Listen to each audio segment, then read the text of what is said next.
أي حد بيحارب ويجاهد في سبيل الله لابد أن يحارب على ويجاهد على قوانين الله جل وعلا. إنما هو سنها له وسنها للأمة، مش أي حد كده يجاهد في سبيل الله يمشي على دماغه، لا، بيمشي على حسب رأيه، لا.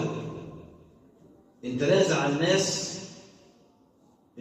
الناس في الجهاد في سبيل الله فشلوا. ولا تنازعوا فتفشلوا وتذهب ريحكم واصبروا إن الله مع الصابرين. صح؟ طيب، يبقى معنى كده إن أنا وأنا بجاهد في سبيل الله هتعترينا بعض مشاكل وبعض أمور، إما كناش هنجتمع على حكم الله جل وعلا وعلى أمر الله جل وعلا ونتبع تعاليم ربنا جل وفي علاه، هنفشل. وهذا ما هو كائن ومشاهدة العين. كل واحد بيطلع برأي بعيد عن الكتاب والسنة، اللي بيحصل للأمة تتفسخ. ليه؟ لأن مفيش اتباع لأحكام الله جل وعلا، مفيش فهم للقرآن الكريم.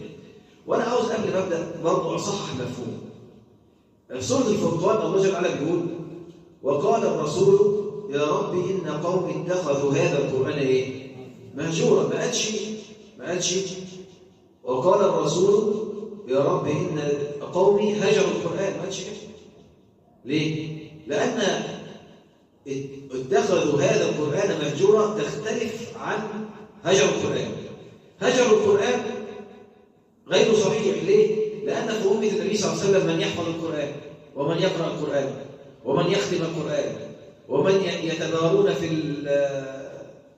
في ختمة القرآن وقراءته آناء الليل وآناء النهار. بس ده مش مطلوب، وإن كان حسن، لكن مش ده المطلوب من نزول القرآن.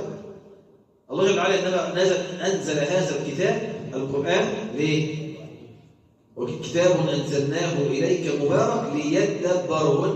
كلمة ليدبروا آياتي، ليدبروا تحمل معنى معنى العلم زائد العمل. فلو لو كان الإنسان يعمل بدون علم مبتدع، لو الإنسان يعلم بدون عمل منافق.